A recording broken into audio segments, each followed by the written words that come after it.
Hello and welcome to Michael's Minty Music for today. Today we review the soundtrack for The Legend of Zelda, released in 1987 on the Nintendo Entertainment System.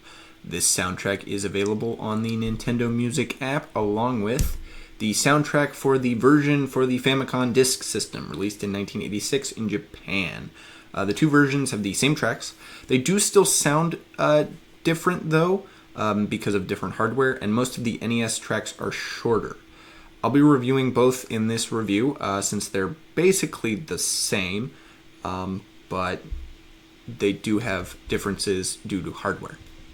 This is the track listing. As you can see, the main difference between the two versions is about a minute more music on the Famicom version. Mostly from the final track, the ending theme, which is almost a full minute longer on the earlier Japanese release. There are a few other tracks which have slightly different lengths, but a good chunk of them are basically exactly the same. And these are the tracks I added to my playlist, 7 out of 12, so 1 over half. I added both of the versions for each of these songs, so doubled basically.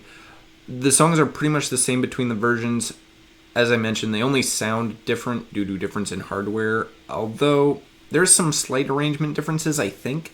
The NES versions of the title theme and overworld theme seem a bit fuller. Despite being slightly shorter, there seems to be more going on. Overall, this soundtrack is decent. The longer tracks aren't incredible, but they also don't really repeat a bunch like the Mario soundtrack. Most of the tracks on this album are short sound effects that play at various parts of the game, which is a bit silly to listen to, but I do appreciate the thoroughness. Pretty much all the big themes are good, so this album turns out alright. It doesn't get as as repetitive as some of the other video game sound from this era, but it also is not as iconic. So, my favorite song here is probably the Overworld theme. It's the most recognizable and iconic track here, although I do want to specify I do really like the NES Overworld theme, but for the Famicom version, I think the title theme might be the better of the two tracks. Also, the ending theme is pretty good in both versions, although it does sound a bit limited, so I like the Overworld theme better overall. Now, I think I like the NES version a bit better. As I mentioned before, it sounds a bit fuller. I suspect that they went over the arrangements a little bit more before shipping it to the US, meaning it turns out a little bit better. It has a couple more months of time on it.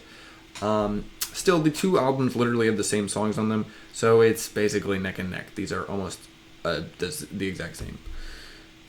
As the only Famicom Disk System game so far, The Legend of Zelda takes the only spot in those rankings, but for the NES we do have some competition, and I give The Legend of Zelda the second spot here, lower than the Super Mario Bros. Soundtrack, which I think is more iconic and manages to kind of utilize the limitations of the console better.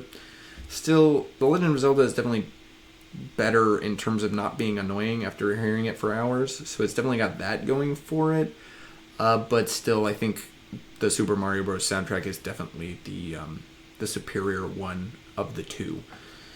Additionally, as the only two soundtracks so far from 1986 and 1987 respectively, the two Legend of Zelda soundtracks take my favorite Nintendo soundtrack from those years. Although obviously they don't take the overall favorite from those years that stays with A Kind of Magic by Queen for 1986 and Kick by INXS for 1987. Both of which are definitely really great albums that are clearly superior to this video game soundtrack. So, thank you for watching. Next up is something which I don't actually have an image for, but it's going to be pretty interesting. So stay tuned for a new album review next week from a pretty interesting brand new artist.